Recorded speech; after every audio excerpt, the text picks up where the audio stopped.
कुछ चेता रहे हैं। आपने लॉकडाउन के दौरान देखा कि हम क्या कर रहे हैं। तो एयर इंडिया के सर्वर पर साइबर अटैक हुआ है। 45 लाख यात्रियों का डेटा लीक होने की खबर। क्रेडिट कार्ड समेत कई जानकारियां लीक हो चुकी हैं। एयर इंडिया ने यात्रियों को इस बात की सूचना दे दी है। साथ ही एयर इंडिया ने पासवर्ड बदलने की यात्रियों से अपील की है। इस वक्त की बड़ी खबर एयर इंडिया यात्रियों से जुड़ी हुई। एयर इंडिया के सर्वर पर साइबर अटैक हुआ है। 45 लाख यात्रियों के डाटा लीक होने की खबर। क्रेडिट कार्ड समेत कई जानकारियां लीक हो चुकी हैं। इस बात की सूचना एयर इंडिया ने अपने यात्रियों को दे दी है। साथ ही यात्रियों से पासवर्ड बदलने की अपील भी की गई है।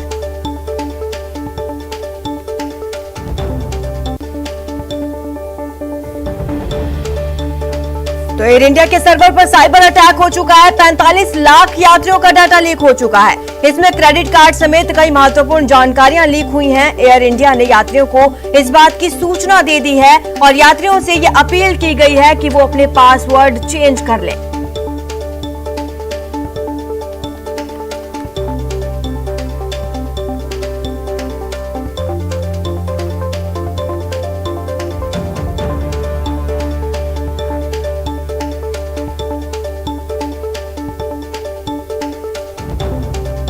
वहीं आज मंत्रिपरिषद की बैठक है। मुख्यमंत्री आवास पर यह बैठक आज 12:30 बजे होगी। बैठक में कई अहम फैसले लिए जा सकते हैं। इस बैठक से पहले सीएम अशोक गहलोत ने लॉकडाउन बढ़ाने के संकेत दे दिए हैं। मंत्रिपरिषद लॉकडाउन बढ़ाने को मंजूरी दे सकती है। साथ ही इस दौरान मनरेगा के काम को भी मंजूरी मिल सकती है। तो आज अहम बैठक 12:30 बजे होगी। ये बैठक सीएम आवास पर की जाएगी, जिसमें समीक्षा की जाएगी। साथ ही लॉकडाउन बढ़ाने पर भी फैसला लिया जा सकता है। तो आज 12:30 बजे मंत्रिपरिषद की बैठक होनी है। इसकी अध्यक्षता सीएम अशोक गहलोत करने वाले हैं, जिसमें तमाम कोरोना और बाकी मुद्दों पर चर्चा हो सकती है और अहम फैसले लिए जा सकते हैं।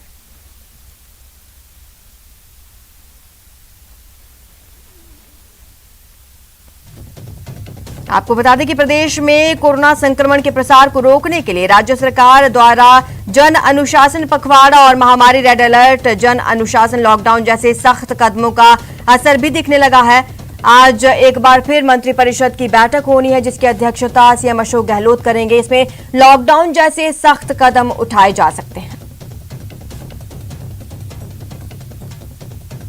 साथ ही इस दौरान मनरेगा के काम को भी मंजूरी मिल सकती है। मंत्रिपरिषद लॉकडाउन बढ़ाने को भी मंजूरी दे सकती है। वहीं सीएम अशोक गहलोत ने ट्वीट किया। सीएम अशोक गहलोत का कहना कि प्रदेश में कोरोना संक्रमण के प्रसार को रोकने के लिए राज्य सरकार द्वारा उठाए गए जन अनुशासन पखवाड़ा और महामारी रेड अलर्ट, जन अनुशासन लॉकडाउन जैसे सख्त कदमों का असर दिखने लगा है। लेकिन संक्रमण की स्थिति और मृत्यु दर अभी भी चिंताजनक बनी हुई है। ऐसे में हमें लॉकडाउन की और अधिक सख्ती से पालना करने के साथ सामाजिक व्यवहार में संयम और अनुशासन को लगातार बरकरार रखना है। हमारे साथ संवाददाता दिनेश शर्मा जुड़ चुके हैं। दिनेश, और क्या महत्वपूर्ण फैसले लिए जा सकते हैं इस बैठक में?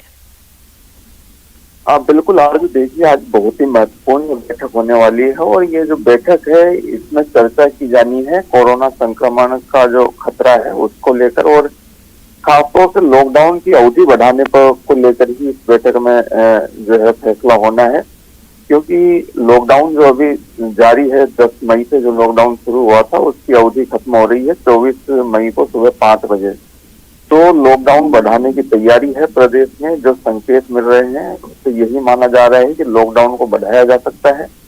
माना यह जा रहा है कि 31 मई तक लॉकडाउन बढ़ाया जाएगा, लेकिन संभावना ये भी जताई जा रही है कि हो सकता है कि 15 दिन के लिए या फिर 10 जून तक के लिए जो है लॉकडाउन की अवधि बढ़ाई जाए। क्योंकि जिस तरीके से संक्रमण अभी भी बना हुआ है कोरोना का, उसे देखते हुए सख्ती बढ़ाने की तैयारी है। और जिस तरीके से कल बैठक हुई मुख्यमंत्री की अध्यक्षता में कोविड समीक्षा बैठक, उसमें इस तरह के संकेत भी दिए गए हैं खुद मुख्यमंत्री की ओर से, और साथ ही विशेषज्ञों ने भी ये कहा है कि अभी लॉकडाउन जो है उस तरह के सख्त कदम जारी रखने की जरूरत है। क्योंकि अभी भी कोरोना संक्रमण पूरी तरीके से थमा नहीं है। लेकिन दिनेश, दूसरी लहर का जो पीक पॉइंट था वो तो अब आगे जा चुका है, क्योंकि पिछले 24 घंटे में भी 6,225 नए केस सामने आए, तो कुछ राहत मिल सकती है इस बार?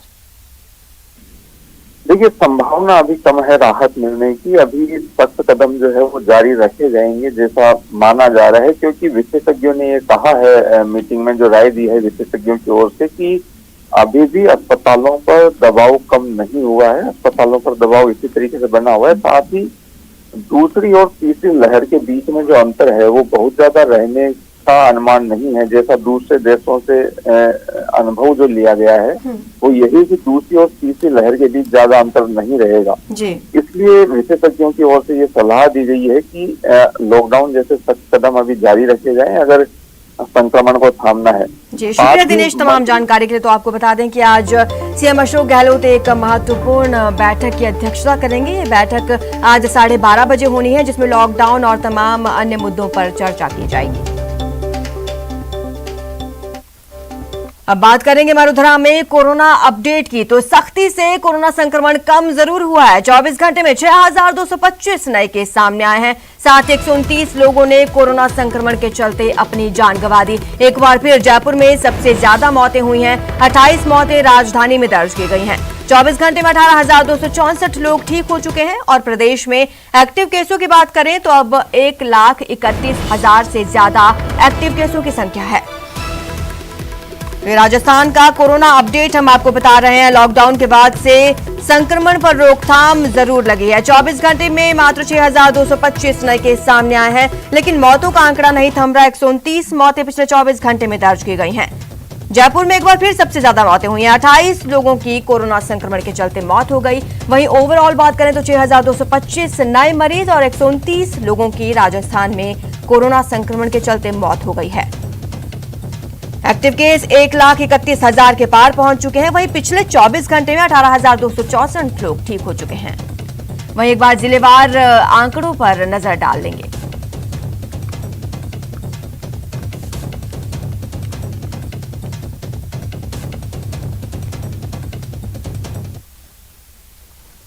तो कोरोना के बाद अब दूसरी महामारी की काली छाया तेजी के साथ पूरे देश को अपने चंगुल में ले रही है। कोरोना की ही तरह महाराष्ट्र ब्लैक फंगस से अभी सबसे ज्यादा प्रभावित है, लेकिन पूरे देश में हालात खराब हो रहे हैं। इससे पहले ही सरकार सतर्क हो गई है।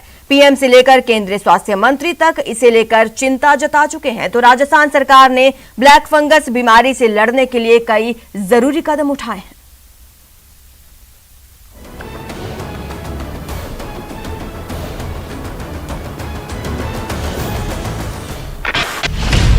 कोरोना के बाद अब ब्लैक फंगस का अटैक। विशेष रूप से आजकल ब्लैक फंगस के बारे में बहुत चर्चा है और इसके केसेस भी जो है देश में स्थान स्थान पर आ रहे हैं। सरकार के माध्यम से, उसके संदर्भ में एक्सपर्ट्स के माध्यम से सभी संबंधित जानकारियां दी जा रही हैं। देश भर में ब्लैक फंगस पर अलर्ट।